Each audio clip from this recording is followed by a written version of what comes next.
Áno, už sme to raz písali, že pri odbočovaní doľava cez protismer bývame egoisti.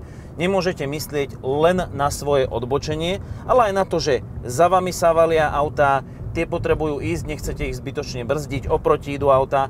To znamená, pred križovatkou si uvedomím, čo chcem robiť.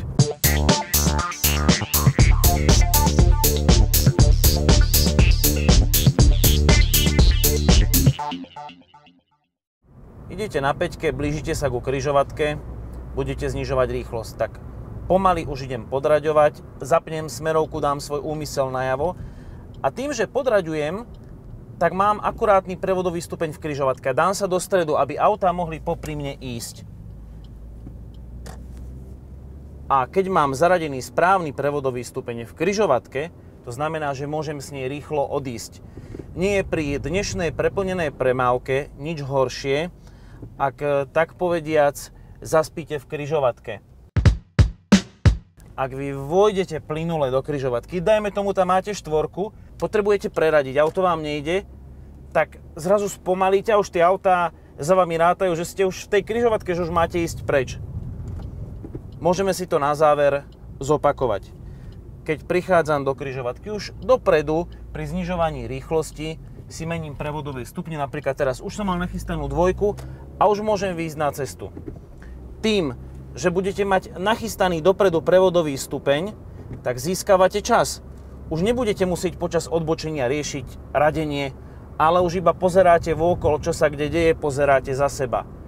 A pri tom odbočení nebuďme egoisti, že toto je môj pruh, aj ja mám prednosť a ja idem odbočovať. Teoreticky je v podstate povinnosť tých aut za vami zastaviť.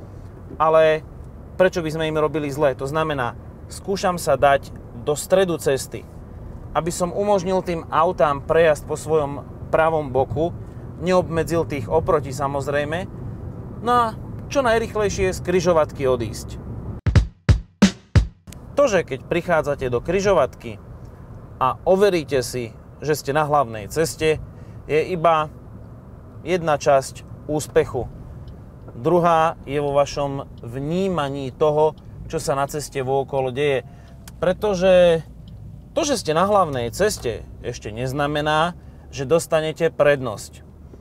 A celý dnešný diel videoautoškoly uzavriem vetou, ktorú ma naučil môj učiteľ autoškoly, pán Kubiš.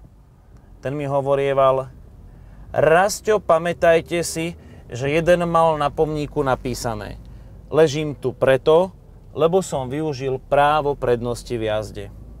A s tým treba, žiaľ, jednoducho kalkulovať.